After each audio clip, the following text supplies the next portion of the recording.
بسم اللہ الرحمن الرحیم۔ یا اللہ، کعبے کو چھونے کو جی چاہتا ہے، چھو کر رونے کو جی چاہتا ہے۔ تم گھبراتے کیوں ہو؟ مقدر کے فیصلوں پر کیا تم نہیں جانتے؟ تمہارا رب غفور الرحیم ہے، وہ دن کو رات اور رات کو دن میں بدلنے پر قادر ہے۔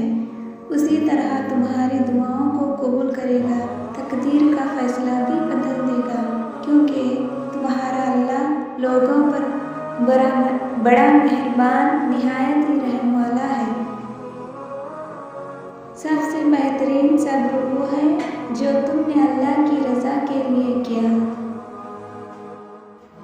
میرے اللہ کے لیے کچھ بھی مشکل نہیں، صرف ایک کن کی دیر ہوتی ہے اور سب کچھ بدل جاتا ہے۔ اگر کسی دن لوگ تم سے پوچھیں کہ غم زدہ کیوں ہو، تو سچائی کے ساتھ جواب دینا استغفار کی کمی اور قرآن کو چھوڑ دینے کی وجہ سے۔ میرے اللہ نے میرا اس وقت ساتھ دیا جب چاروں طرف سے مجھے میری ہار نظر آ رہی تھی۔ دل کا حال تو بس اللہ جانتا ہے، تیرا بھی اور میرا بھی۔ خدا کی بنائی گئی حدود کو توڑ کر خدا سے ہی بے سکونی کا شکوہ کیوں کرتے ہو؟ ضرور قبول ہوں گی تمہاری دعائیں، یہ وعدہ ہے اللہ کا۔ اللہ تمہاری بہتری کے لیے تاخیر ضرور کرتا ہے، لیکن بھولتا نہیں۔ محبت تو یہ ہے کہ جو فرشتہ شام کو اللہ کے سامنے ہمارے سارے دن کے گناہ رکھتا ہے اور اللہ تعالیٰ اسی فرشتے کے ہاتھ اگلی صبح ہمارا رزق دے کر بھیجتا ہے۔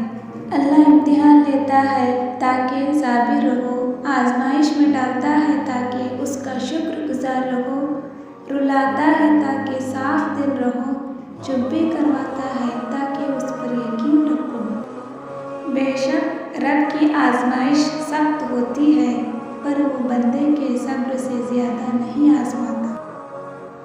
اس دنیا میں سب سے قیمتی دولت ایمان کی دولت ہے، اور جس کے دل میں ایمان ہے وہ شخص سب سے زیادہ قیمتی ہے اللہ کی نظروں میں۔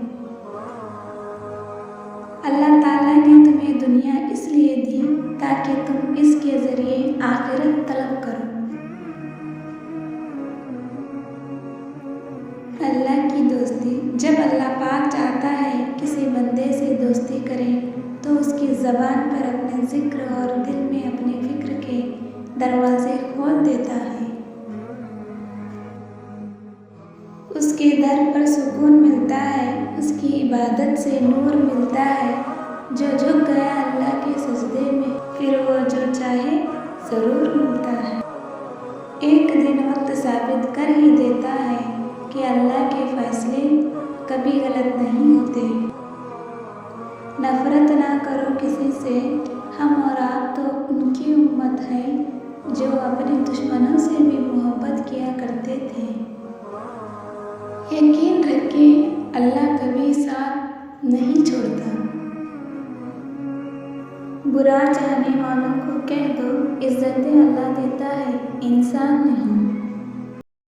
یقین رکھو کہ اللہ صبر کرنے والوں کے ساتھ ہے۔